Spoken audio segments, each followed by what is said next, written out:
네, 국민의힘 전당대회가 컷오프 결과를 발표하면서요. 본격적인 표대결에 도입했습니다. 당대표 최고위원, 청년 최고위원 후보 중 이준석계가 전원 살아남았고 친윤계와 안철수계가 대거 고배를 마셨다라는 분석이 있는데요. 지금 화면에 보시는 인물들이 컷오프를 진출한 최고위원 후보들입니다. 지금 소장님, 네. 오늘 컷오프 결과 보셨더니 어떤 생각이 드셨나요? 가장 특징은 저는 이준석계가 거의 다 살아남았다는 것이거든요. 모두 살아남았죠. 그렇죠. 네. 이거는 굉장히 전략적으로 투표를 가 이루어졌다라고 볼 수밖에 없거든요. 그리고 네. 친윤계로 나온 세 분의 의원들이 있었습니다. 그분들이 다 낙선을 했어요. 그러니까 지금 친윤계는 우리가 두 표를 행사하잖아요. 두 표를 행사하는데 거기에 전략적으로 지금 접근이 안 되고 있다는 거거든요. 이거는 뭐 우리가 3월 8일 날 이제 경선에도 영향을 미칠 텐데 지금부터는 아마 선택과 집중을 할 가능성이 좀 높아 보여요. 그런데 네. 마찬가지로 지금 이준석계도 그 부분에 대해서 고려를 할 것이기 때문에 3월 8일 가서는 훨씬 더 경쟁이 좀 더 치열해지는 그런 상황으로 갈 공산이 있다 이렇게 봅니다. 네, 차장님 지금 이만희 의원은 네. 수행 단장까지 했었거든요, 대선 때. 그리고 네. 이용 의원도 수행실장을 했던 인물인데 네. 대선 때 함께 뛰었던 그런 친윤표가 조직표로 동원이 되지 않는 모습이에요. 네.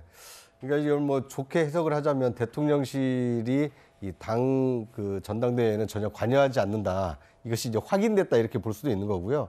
또 실제로 이번에 이제 그 국민의힘의 경우에는 대선 전에는 이 책임당원이 한 24만 명 정도에 불과했습니다. 그런데 대선을 거치면서 84만 명으로 3배 이상 굉장히 많은 분들이 당원으로 가입하고 당비를 납부를 했습니다. 이제 그러다 보니까 짧은 기간 동안 어떤 분들이 어떤 성향의 분들이 이 당원으로 가입됐는지 이것을 확인하기는 어느 사람도 그것을 장담하지 못합니다. 이제 그러다 보니까 뭐 당초 예상은 친윤계 의원들이 좀 약진하지 않겠는가 이런 관측도 있었습니다만 실제 컷오프에서 나타난 현상은 이준석 전 대표와 가까운 인물들이 컷오프에서 살아남았다 이렇게 이제 결과는 나온 것이고요. 그런데 이제 컷오프와 본선은 좀 다릅니다. 그러니까 컷오프의 경우에는 말 그대로 약간의 그 인기 투표 성향이 있다라면 실제로 이제 본 경선의 경우에는 진짜 지도부를 누구를 그 내세워야 내년 총선에 이 국민의힘이 유리하느냐 이런 것들을 굉장히 친밀하게 당원들이 고민하고 이 선택을 할 것이기 때문에 누가 더 밀도 있는 지지층을 확보하고 있느냐 이것에 따라서 이 당락이 갈릴 수 있기 때문에 아마 컷오프만 가지고 본 경선을 예상하는 것은 좀 기우일 수 있고요. 또 뭐 친윤계가 많이 컷오프 탈락했다라고 하지만 컷오프를 통과한 분들 중에도 다 그 과반 이상이 사실상 친윤계로 볼 수 있습니다. 그러니까 이준석계만 살아남았다 이렇게 보는 것은 약간 한쪽만 보는 것이고요. 실제 8명의 최고위원 후보 중에 한 5명 가까이는 사실상 친윤계를 표방하고 있기 때문에 이런 컷오프 결과가 본선으로 이어진다면 여전히 친윤계가 약진할 가능성은 남아있다 이렇게 볼 수 있을 것 같습니다. 네, 그러니까 지금 차장님께서는 이번에 당원 구성이 새롭게 좀 바뀌면서 이런 결과가 나타났다고도 좀 보시는 것 같은데요. 네. 실제로 지금 당원 구성 비율을 좀 보면요. 수도권 비율이 37% 가까이 늘어났고 30대 이하도 17.8% 정도 됩니다. 과거보다 30대 이하의 비율이 좀 늘어난 것으로 보이는데 앞으로 결선 투표에도 이런 구성이 영향이 미칠 거라고 보시나요, 변호사님? 뭐 저는 이제 물론 이제 그 수도권이 좀 늘었고요. 젊은 층이 늘은 거는 맞아요. 그렇지만 이제 그 투표율을 봐야 됩니다. 투표율은 이제 그 본선에서는 한 30~40%밖에 안 된다. 그렇다면 이게 전통적인 영남권, 그다음에 그 60대 이상 이분들이 투표율이 높을 거예요. 따라서 저는 뭐 큰 게 변수는 안 될 걸로 보고 지금 제가 드리고 싶은 말씀은 컷오프는 이준석계가 저는 살았죠.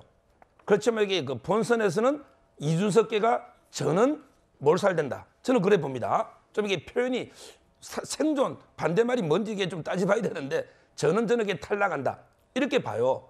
왜 그러냐면 이게 그 컷오프는 이준석 계본에게 전략적으로 4명을 다 그대로 밀으면 돼요. 당 대표는 천하람, 그다음에 최고위원은 허은하, 김용태, 그다음에 청년은 이기인 이렇게 4명을 다 미니까 10에서 15% 저는 보거든요. 이준석계 이걸로 이게 그 다 생존했죠. 그렇지만 이게 본선 가서 당 대표는 결국에 김기현 안철수 싸움이에요. 천하라면 안 됩니다. 그다음에 청년은 장해찬 후보가 많이 앞서가요. 그다음에 이거 여성도 제가 알기로는 이게 저는 조수진 후보가 앞서간다 봅니다. 조수진 후보가. 그다음에 이게 친윤에서 이제 본선은 전략적으로 밀어요.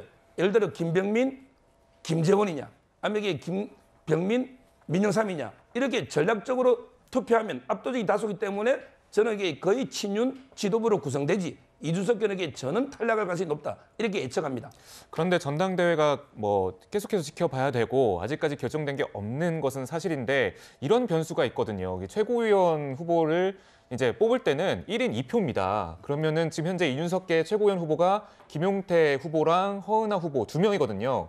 그렇게 따지면 이준석계 지지층은 모두 다 그 후보에게 결집이 되고 나머지 친윤계 지지층이 표가 분산돼서 행방을 알 수 없다. 그런 관측도 있을 수 있잖아요. 그러니까 지금 친윤계 후보가 한 5명이라고 말씀하셨잖아요. 분산이 불가피해요. 그러니까 아마 지도부에서 특정한 후보를 지목할 수도 있습니다. 하지만 그렇게 될 경우에는 또 지목 안 당한 분들은 또 굉장한 반발이 있을 수 있어요. 그래서 제일 중요한 거는 사실은 이 당원의 이 성원이 달라진 것이거든요. 수도권이 이렇게 많은 적이 없었습니다. 국민의힘이. 근데 40% 가까운 당원 비율을 차지하고 거기다 20대 미만이 지금 한 20% 된단 말이에요. 이분들이 어디로 갈 것이냐. 이분들이 사실은 컷오프의 결과를 만들어냈다 저는 생각을 하거든요.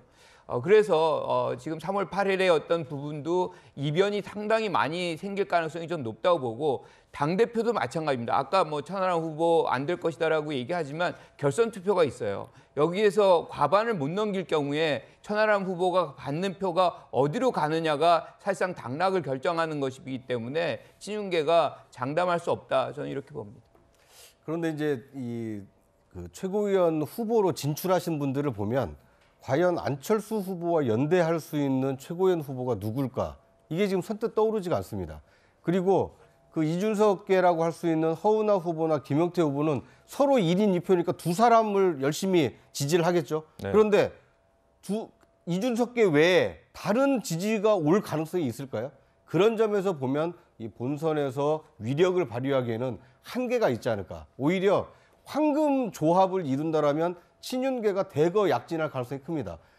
서울과 TK, 경기와 TK 이렇게 1인 2표를 분산해서 이 골고루 안배를 한다라면 오히려 친윤계가 더 약진할 가능성이 있기 때문에 이준석계는 컷오프를 통과하는 데까지는 강한 결속력, 10% 가까이 되는 강한 결속력으로 컷오프는 가능하지만 본선에 진출하려면 이 중도 성향의 그 당원들의 어떤 지지를 끌어오지 않으면 본선 진출은 좀 어렵지 않을까 이렇게 예상이 됩니다.